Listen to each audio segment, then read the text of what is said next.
सर्व सृष्टि रचनहार कबीर देव कबीर साहब, अल्लाहु अकबर अल्लाह कबीर, ये परम अक्षर ब्रह्म है, ये उत्तम पुरुष है, श्रेष्ठ प्रभु है। ये परमात्मा वही है जो बनारस में काशी में 120 वर्ष तक एक जुलाहे की भूमिका करके अपने एक तत्वदर्शी संत की भूमिका करके सह शरीर चले गए थे और सह शरीर ही आए थे। परमात्मा सतलोक में सह शरीर है, उसका शरीर मानव सदृश है। अभी तक जितने भी ऋषि महर्षि संत मंडलेश्वर गुरु जगत गुरु ये अज्ञानी, इनका सिद्धांत है कि परमात्मा निराकार है। साथ में ये भी कहते हैं कि परमात्मा का प्रकाश देखा जा सकता है समाधि दशा में। समाधि दशा माने जब अंदर अंतःकरण में शरीर के अंदर झांकते हैं, अभ्यास करते हैं, ये समाधि हठ योगी, हठ योग करके। तो ये कहते हैं कि इस परमात्मा निराकार है और उसका प्रकाश हम अंदर शरीर में देखते हैं। तो इनसे कोई पूछने वाला हो कि कोई कहे कि सूर्य निराकार है और सूर्य का हम प्रकाश देख सकते हैं,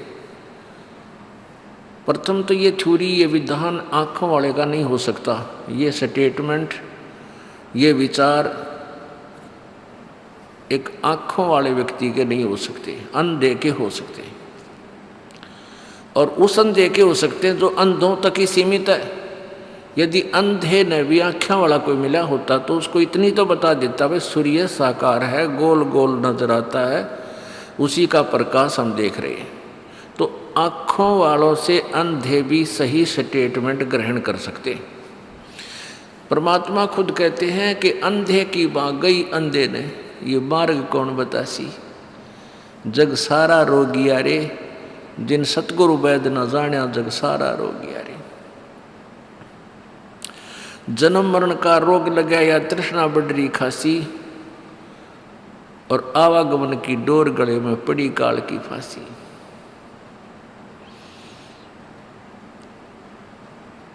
सच्चा सतगुरु कोई ना पूजे झूठा जगपतियासी, और अंधे की बात पकड़ी अंधे ने, बताओ मार्ग कौन बतासी।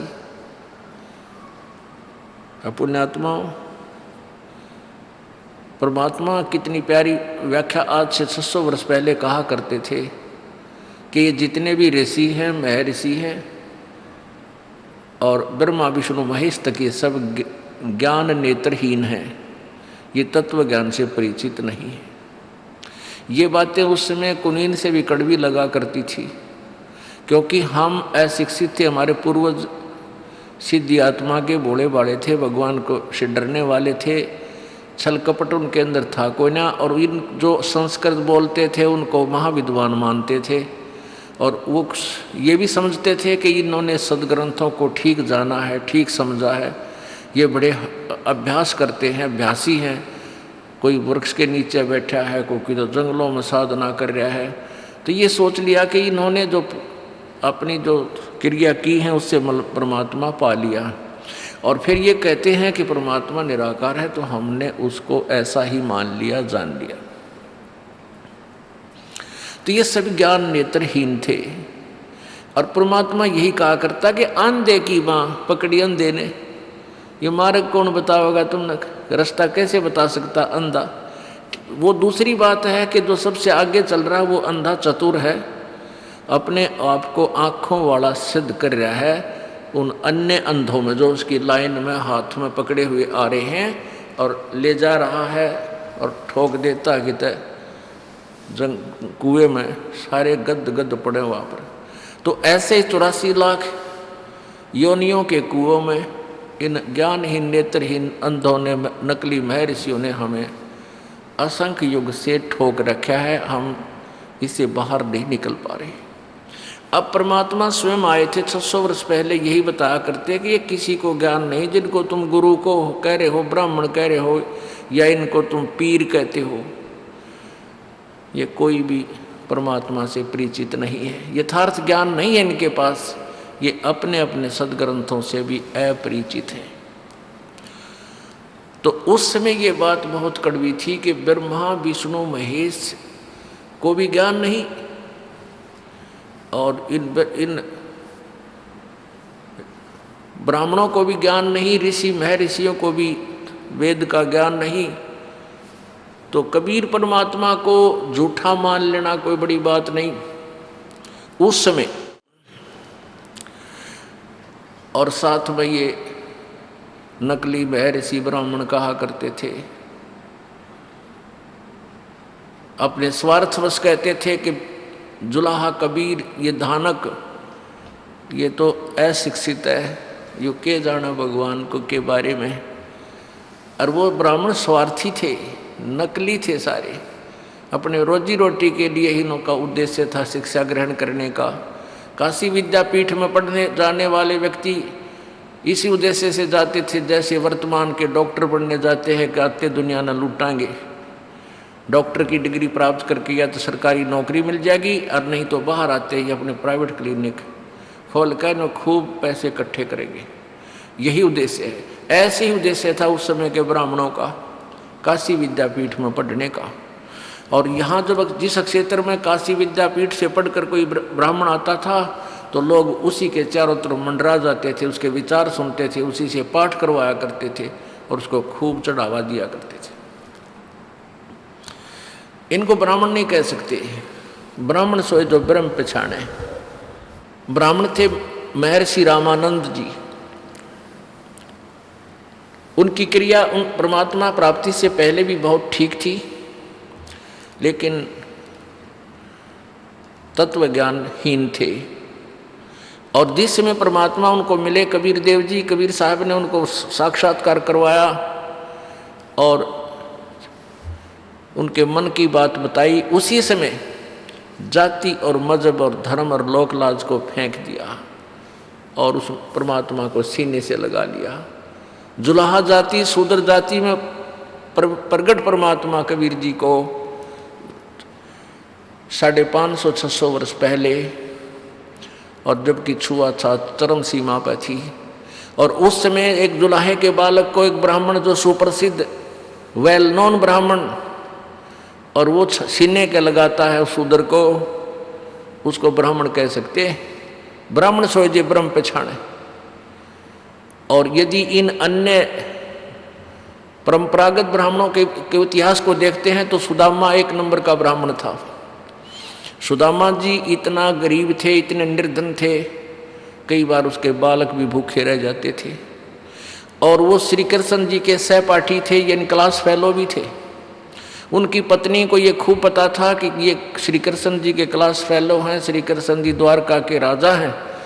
और एक बार यदि सुदामा उनके पास से राजा अगर कुछ धन मांग ले आवे तो वो इसको मालो माल कर देंगे। बहुत कहा, लेकिन सुदामा जी ने कहा कि ब्राह्मण का काम मांगण का नहीं होता। और यही परमात्मा कबीर जी कहते हैं, जो मांगे सो बढ़वा कि ये दर दर फिर अज्ञानी, और योगी योग संपूर्ण जिसका जो मांग ना पीवा पानी।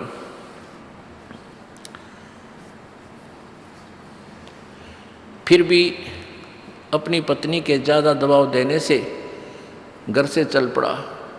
तो आत्मा में ये था कतई नहीं मांगू नहीं गा। ऐसा ही हुआ, श्री कृष्ण से मिले, उसकी सतीथि से श्री कृष्ण जी परिचित हुए कि बिल्कुल भगत का तो काम बिगड़ रहा है और निर्धन बहुत है।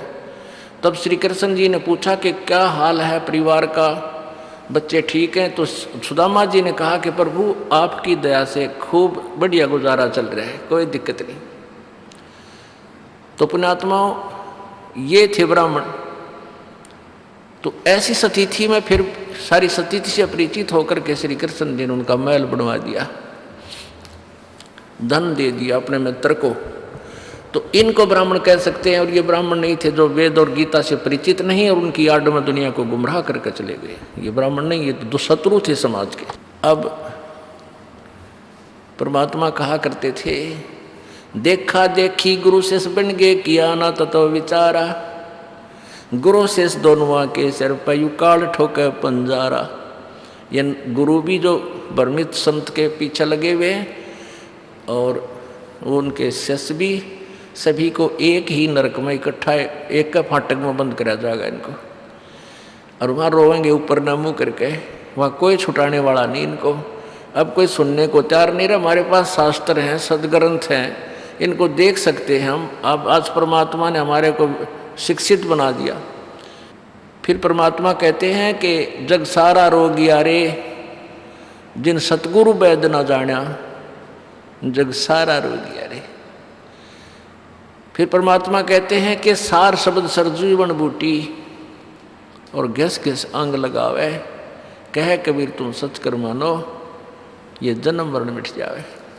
अब जैसा कि अभी तक सभी का विधान था कि जन्म और मृत्यु समाप्त नहीं हो सकती। किसी की, संत की, महर्षि की थ्योरी विधान देख लो, उनका अनुभव देख लो, वो यही कहते हैं कि जन्म मृत्यु तो बनी ही रहेगी, ये पूर्ण रूपेण समाप्त नहीं हो सकती। जबकि हमारे गीता जी, सदग्रंथ, वेद ये स्पष्ट कर रहे हैं कि सत भक्ति करने वाले का फिर कभी जन्म मृत्यु नहीं होता, वो पूर्ण मोक्ष प्राप्त करता है। लेकिन वो पूर्ण मोक्ष प्राप्त का मंत्र कौन सा है, वो साधना कौन सी है, उसके विषय में भी वेद और गीता नहीं जानते हैं। उसके लिए तत्वदर्शी संत की खोज करने के लिए ही उसमें कहा गया है।